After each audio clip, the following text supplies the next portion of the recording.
மெட்ரோபிக் viewers எல்லாருக்கும் வணக்கம். உலக புகழ்பெற்ற அகஸ்திய ஜீவனாடி பாபு சாரை மீட் பண்ண வந்திருக்கோம். ஸோ வாரம் நிறைய பலன்கள் நம்ம ஆவலாக கேட்டுட்டு இருக்கோம். அதே மாதிரி ராசி பலனுக்கு மிகப்பெரிய வரவேற்பு. ஸோ எல்லாரும் அவங்க வாழ்க்கையில் நடக்கக்கூடிய விஷயங்கள் அந்த ராசி பலன் பார்த்துட்டு நிறைய எனக்கு அதே மாதிரி இருக்குது, அவர் சொல்கிறதெல்லாம் அப்படி நடந்துகிட்டு இருக்கு அப்படின்னு சொல்லிட்டு சொல்லும்போது ரொம்ப மகிழ்ச்சியாக இருக்குது. ஸோ மீண்டும் இந்த வருகிற மார்ச் மாதம் என்ன மாதிரியான பலன்கள் 12 ராசி காத்துக்கிட்டு இருக்குன்னு சொல்லிட்டு ஐயா கிட்ட கேட்டு தெரிஞ்சுக்க போகிறோம். வணக்கம் சார். வணக்கம். மெட்ரோபிக் நேயர்களும் கோடான கொடி அரசியலுக்கும் இன்னைக்கு அகஸ்தியன் நான் சொல்கிறேன் சார். நீங்கள் சொல்லக்கூடிய நிகழ்வுகள் அப்படியே ஒவ்வொன்றா நடந்துக்கிட்டே இருக்குது. ஸோ நார்த் சைடு கன்ஃபார்மாக எர்த்குவேக் போகிறோம் அப்படின்னு சொன்னீங்க. இன்னைக்கு காலையில் கூட நேபாள் கிட்ட வந்திருக்கு, 6.1 ரிக்டர் அளவு வந்திருக்கு. ஸோ சென்னையிலும் வரும்னு சொல்லியிருக்கீங்க. ஸோ ஓரளவுக்கு பெருசாக இருக்காது, தண்ணி இருக்க பகுதியில் வராது, இருந்தாலும் கொஞ்சம் கேர்ஃபுல்லாக இருக்குது, நல்லது. பட் ஒரு மிகப்பெரிய ஒரு இது இருக்குது, அப்புறம் சொல்லுவாங்க.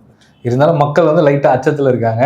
ஸோ எப்படி இருக்கு? யாரும் பீதியாடாங்க. இது நேச்சர் டிசாஸ்டரில் யாரும் பீதியாங்க. எந்த நேரத்தில் வர யாருமே நம்மளால சொல்லதான் முடியும். உலகத்தில் எந்த ஒரு பொருளாலேயோ யாராலையுமே அதை நிறுத்த முடியாது. அது தெய்வத்தோட வழி. தெய்வத்தை நம்ம ப்ரே பண்ண தான் வரக்கூடிய எண்ணங்கள் போகும். இயற்கையும், அதாவது பாசிட்டிவான நம்மளோட வைப்ரேஷன், ஒவ்வொரு வீட்லேயும் ஒரு பாசிட்டிவான வைப்ரேஷன் பேசுறது, ஒவ்வொரு இடத்துலையும் ஒரு கோயிலுக்கு போனால் ஒரு பாசிட்டிவான வைப்ரேஷன் பேசுகிறப்போ அந்த காஸ்மிக் எனர்ஜி மாறும்.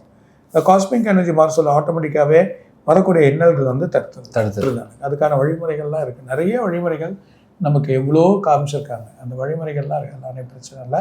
தமிழ்நாட்டை பற்றி அதை கவலைப்பட வேணாம். ஆனால் அதர் ஸ்டேட் கண்டிப்பாக நார்த்தில் அதர் ஸ்டேட்டில் கொஞ்சம் கேர்ஃபுல்லாக இருக்குது, நல்லது. கண்டிப்பாக சார். மெட்ரோபிக் நேயர்கள் அனைவரும் நீங்கள் சொல்லக்கூடிய விஷயங்கள் ஒவ்வொன்றா கேட்டு கோவில் போகிறதாதும் அதுக்கான பரிகாரம் செய்து அவங்களுடைய பலன்கள் பெற்றுக்கிட்டு இருக்காங்க. ஸோ வருகிற மாதம் எப்படி இருக்க போகுது சார்? கடகராசி, அதிலும் புனர்பூச நட்சத்திரம், பூசம், ஆயில்யம், இந்த 3 நட்சத்திரம் நல்லா இருக்குது. பர்டிகுலராக பூசம் ஆயில்யத்துக்கு நல்ல வழிகள், பழைய வழக்காக இருக்கக்கூடிய பிரச்சனைகள் தீர்றதுக்கான வாய்ப்பு உண்டு. கணவன் மனைவிக்குள்ள எதனா டைவர்ஸ் கேஸ் தான் அந்த தீர்வுகள் ஒன்று கிடைக்கும். எப்போது எதிர்பார்க்காத விற்காத ஒரு லேண்ட், அந்த லேண்டை விற்று ஒரு புது வழி பண்ணக்கூடிய நிலைமை அவங்களுக்கு ஏற்படும். அதில் கேஸ் தான், அந்த கேஸ் ஒரு நிவர்த்தி வரும்.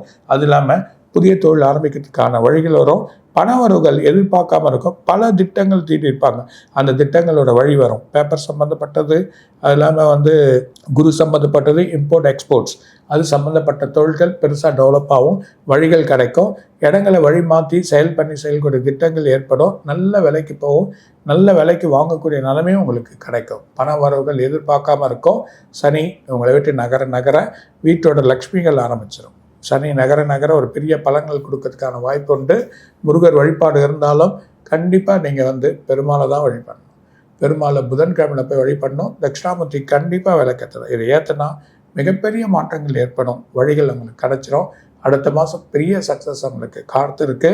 சனியோட வழி விட்டு போச்சு, அஷ்டம சனி போச்சு, அதுக்கான வழிகள் தேடி நிற்க போகிறீங்க. புது வரவுகள், புது பணங்கள், எல்லை இல்லாத ஒரு வழியை அவங்க வீட்டில் சேரும். அந்த பெரிய பிரச்சனைகள், கோர்ட் கேஸ் வழக்குகள், இடம் வைக்கிறதெல்லாம் ஒரு வழிகள் உங்களுக்கு கிடைச்சிடும்.